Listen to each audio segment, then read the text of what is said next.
This has got to be a classic installment in the popular MGS series. That's right, the game that I'll be reviewing today is Metal Gear Solid 2 Sons of Liberty. The story is divided into two chapters, the tanker chapter and the plant chapter. Solid Snake along with Otacon are investigating into allegations of a new Metal Gear. The events in MGS2 take place after the Shadow Moses incident. Moving on from the storyline, let's move on to the actual gameplay.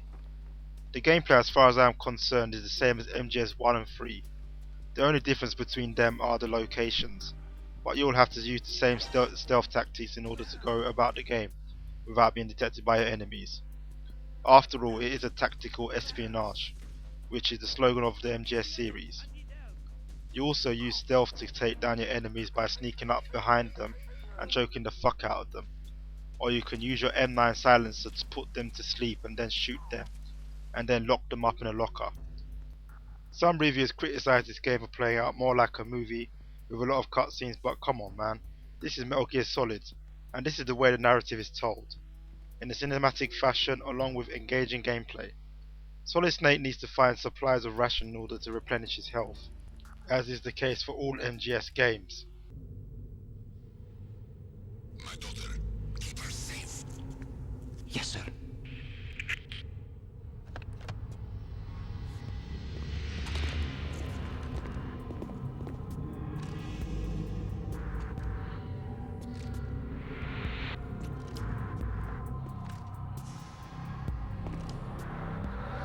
Who's there?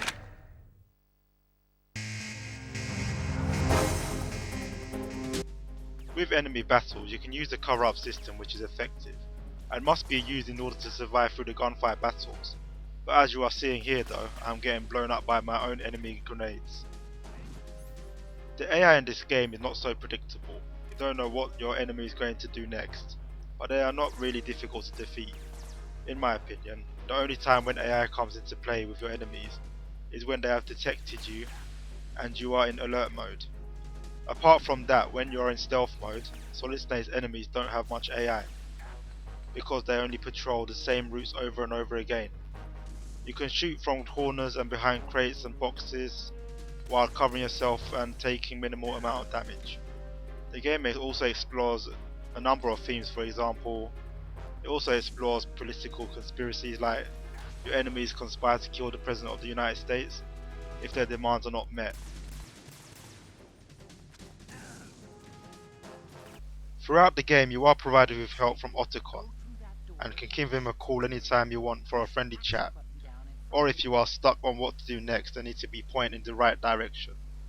Also, another flaw which many online sites and video games critics have been criticising about is that MGS2 is too short, but I think it will last at least for 2 weeks. It really depends how much you play it.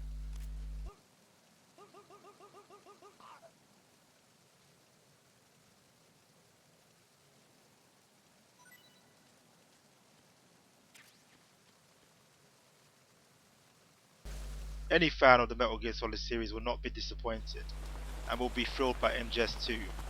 You will want to just play it over and over again.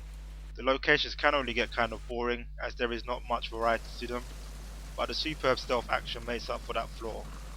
The game is not at all short and will keep you busy for hours and hours on end. However, the game doesn't offer much in the way of replay value. Altogether though, still a classic and a must play, if you haven't experienced it already.